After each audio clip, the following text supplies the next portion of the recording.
എല്ലാവർക്കും ഡെലിഷ്യസ് റെസിപ്പീസിൻ്റെ പുതിയൊരു വീഡിയോയിലേക്ക് വീണ്ടും സ്വാഗതം. ഇന്ന് ക്യാപ്സിക്കം ചട്നിയുടെ റെസിപ്പിയുമായിട്ടാണ് ഞാൻ വന്നിരിക്കുന്നത്. ദോശയുടെ കൂടെയും ഇഡ്ഡലിയുടെ കൂടെയൊക്കെ കഴിക്കാൻ പറ്റിയ നല്ലൊരു ചട്നിയാണിത്. അപ്പോൾ ഈ വെറൈറ്റി ആയിട്ടുള്ള ചട്നിക്ക് ആവശ്യമായിട്ടുള്ള ചേരുവകൾ എന്തൊക്കെയാണെന്ന് നോക്കാം. ഞാനിവിടെ ഒരു സവാളയും ഒരു ക്യാപ്സിക്കവും ഒരു തക്കാളിയും കട്ട് ചെയ്തെടുത്ത് വെച്ചിട്ടുണ്ട്. പിന്നെ 3 പച്ചമുളകും കുറച്ച് കറിവേപ്പിലയുമാണ് എടുത്തിരിക്കുന്നത്. ഇനി നമുക്ക് ഇതെങ്ങനെയാണ് തയ്യാറാക്കുന്നതെന്ന് നോക്കാം. ഒരു പാനിലേക്ക് കുറച്ച് സൺഫ്ലവർ ഓയിലാണ് ഒഴിച്ചത്. എണ്ണ ചൂടായി വരുമ്പോൾ 1 ടീസ്പൂൺ ഉഴുന്നുപരിപ്പ് ചേർക്കാം. അടുത്തതായി ചേർക്കുന്നത് പീനട്ട്സ് ആണ്. 2 ടേബിൾ സ്പൂൺ പീനട്ട്സ് ആണ് ഞാനിപ്പോൾ ചേർത്തത്. ചെറിയ തീയിൽ വെച്ചിട്ട് ഇത് നന്നായിട്ടൊന്ന് മൂപ്പിച്ചെടുക്കാം. ഇതിൻ്റെ കളറൊക്കെ ഒന്ന് മാറി വരുമ്പോഴേക്കും നമുക്കിതിലേക്ക് 3 പച്ചമുളകും കുറച്ച് കറിവേപ്പിലയും കൂടി ചേർത്ത് കൊടുക്കാം. ഒരു സവാളയാണ് ഞാനിപ്പോൾ ചേർക്കുന്നത്. ഈ സവാള ചെറുതായിട്ട് വഴന്ന് കഴിയുമ്പോഴാണ് ഇതിലേക്ക് ബാക്കിയുള്ള ചേരുവകളൊക്കെ ചേർത്ത് കൊടുക്കുന്നത്. അപ്പോൾ ഞാനിതിവിടെ വഴറ്റിയെടുക്കുകയാണ്. ഇനി ഇതിലേക്ക് നമുക്ക് നേരത്തെ കട്ട് ചെയ്ത് വെച്ചിരുന്ന ഒരു ക്യാപ്സിക്കവും ഒരു തക്കാളിയും കൂടി ചേർത്ത് കൊടുക്കാം. ആവശ്യത്തിനുള്ള ഉപ്പും കൂടി ചേർക്കാം.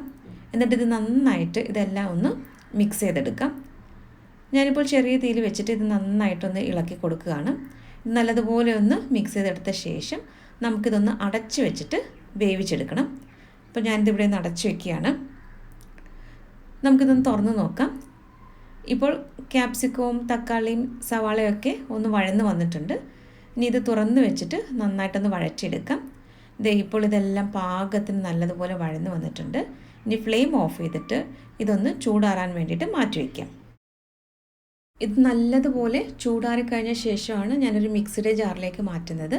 വളരെ പെട്ടെന്ന് തയ്യാറാക്കിയെടുക്കാൻ പറ്റുന്ന നല്ലൊരു വെറൈറ്റി ആയിട്ടുള്ള ഒരു ചട്നിയുടെ റെസിപ്പിയാണ്. അപ്പോൾ ഇതിലേക്ക് ഞാൻ കുറച്ച് വെള്ളം കൂടി ഒഴിച്ചിട്ട് ഇത് നന്നായിട്ടൊന്ന് അരച്ചെടുക്കാൻ പോവുകയാണ്. അപ്പോൾ ഈ രീതിയിൽ എല്ലാവരും ഒന്ന് തയ്യാറാക്കി നോക്കണം. തയ്യാറാക്കി നോക്കിയിട്ട് നിങ്ങളുടെ അഭിപ്രായങ്ങളും കൂടി പറയാനായിട്ട് മറക്കരുത്. അപ്പോൾ ഇതിൻ്റെ കൂടെ നിങ്ങൾക്ക് താല്പര്യമുണ്ടെങ്കിൽ കുറച്ച് തേങ്ങ കൂടി ചേർത്ത് അരയ്ക്കാവുന്നതാണ്.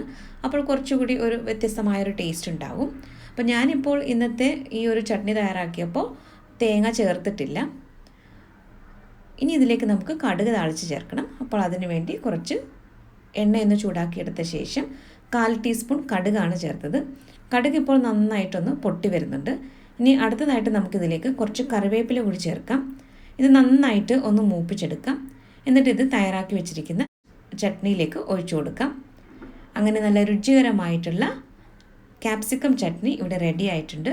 അപ്പോൾ ഇന്നത്തെ ഈ റെസിപ്പി എല്ലാവർക്കും ഇഷ്ടമായി കാണുമെന്ന് കരുതുന്നു. അപ്പോൾ മറ്റൊരു നല്ല റെസിപ്പിയുമായിട്ട് വീണ്ടും വരാം. താങ്ക്